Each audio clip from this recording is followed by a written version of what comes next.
San Francisco, a former Uber security specialist accused the company of dispatching a team of spies to steal its rivals' trade secrets and using shady tactics to thwart its competition in the ride-hailing market, according to an inflammatory letter unsealed Friday by a federal judge.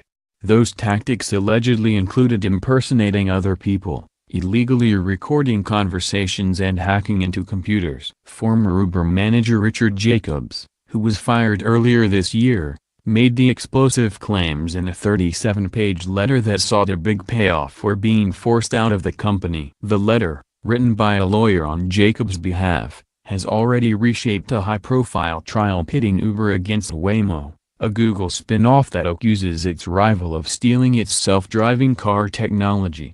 The letter also has become evidence in a criminal investigation being conducted by the U.S. Justice Department. U.S.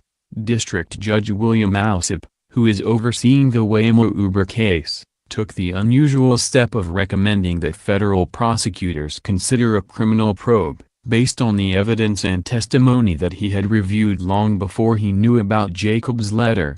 Although most of Jacobs' most damaging allegations were aired in court hearings held 2 weeks ago, the letter's release sheds more light on the no-holds-barred culture that former Uber CEO Travis Kalanick encouraged. The scandals spawned by that freewheeling culture have now become a major source of embarrassment for Uber as it tries to recast itself as more compassionate and better-behaved company under a new management team led by Dara Khosrowshahi. Over the past year, Uber has been rocked by revelations of rampant sexual harassment inside the company, technological trickery designed to thwart regulators, and a year-long cover-up of a hacking attack that stole the personal information of 57 million passengers and drivers. While we haven't substantiated all the claims in Jacobs' letter, importantly, any related to Waymo, our new leadership has made clear that going forward we will compete honestly and fairly, on the strength of our ideas and technology, Uber said in a Friday statement. Many of the names and some of the information in Jacobs' letter have been redacted. Jacobs' legal team persuaded Alsop to allow those deletions to protect the identities of former CIA agents that worked with Uber's espionage team, a since-disbanded unit called Marketplace Analytics. The letter alleges that two Uber security executives, Joe Sullivan and Craig Clark, played central roles in putting together the company's clandestine operations. Marketplace Analytics allegedly targeted overseas rivals and Waymo in the U.S., while creating a network of secret communications channels and alternate devices designed to cover their digital tracks and avoid legal trouble. Uber fired both Sullivan and Clark for paying $100,000 to two hackers who stole the personal information of drivers and passengers, and then covering up the theft.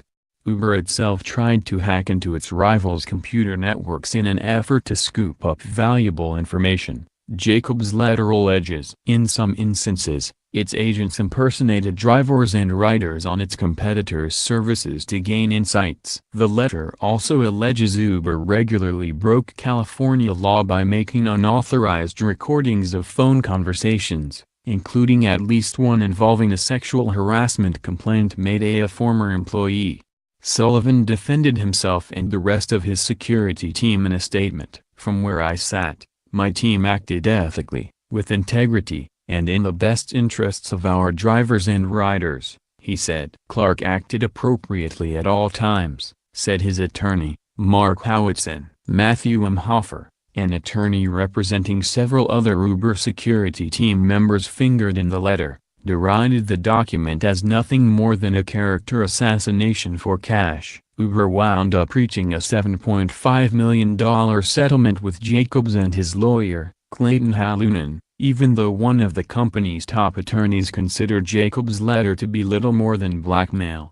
Waymo is focused on a section of the letter alleging that Uber's espionage unit sought to steal its trade secrets. But Jacobs testified last month that the lawyer who wrote the letter was mistaken about that allegation. Jacobs said he missed the error because he only spent about 20 minutes reviewing the letter before it was sent to Uber in early May. Waymo also asserts that Uber improperly concealed Jacobs' letter during the evidence-gathering phase of a trial that was supposed to start December 4. It has been rescheduled for February 5. A special master appointed by Alsop concluded that Uber should have turned Jacobs' letter over to Waymo to help prepare for the trial, according to a report he filed Friday.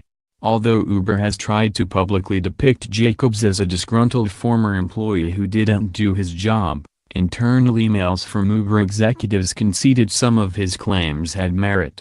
For instance, Jacobs alleged that Uber's espionage team spied on the executives of its overseas rivals. Tony West, who became Uber's chief legal officer last month, recently sent an email to Uber's security team condemning a surveillance program that he said had been stopped.